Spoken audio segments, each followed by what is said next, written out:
Pupunta rin kaya rito sa amin sa Bohol ang vendors party list? Nakikita kasi namin sa social media na nag-iikot sila sa bansa ngayon. Excited pa naman kami ng mga kaibigan ko na makausap sila at malaman kung ano pa ba ang plataforma na hinanda nila para sa mga kapwa ko tindera.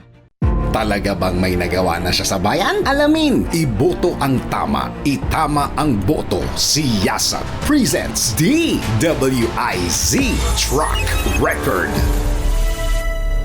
Sa aming patuloy na pagsisiyasat, napag-alaman na nagpapatuloy at consistent ang vendors party list sa pagsasagawa ng suyod palengke sa iba't ibang pamilihan saan mang sulok ng Pilipinas.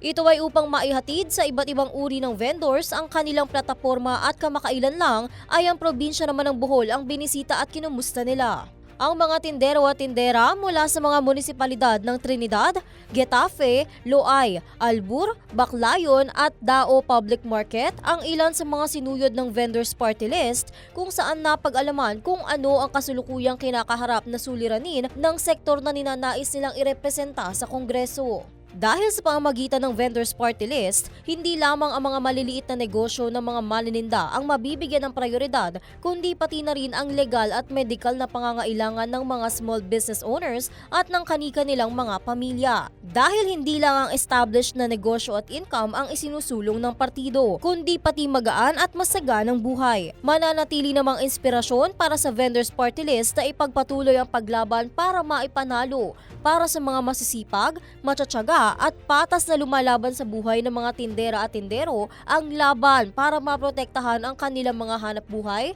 at matamasa ang mga karapatan at benepisyo na dapat nilang matanggap. At iyan ang track record ng vendors party list. Para sa Siyasat Presents DWIZ Track Record, ako si Gia Rafael, nagbabalita ng tama, naglilingkod ng tama. Ngayong alam mo na gawa na ng listahan ng iboboto mo. Iboto ang tama, itama ang boto. Si Yasat presents DWIZ Track Record. I-message mo na kami sa aming Facebook, TikTok or YouTube kung kaninong track record ang gusto mong ipacheck.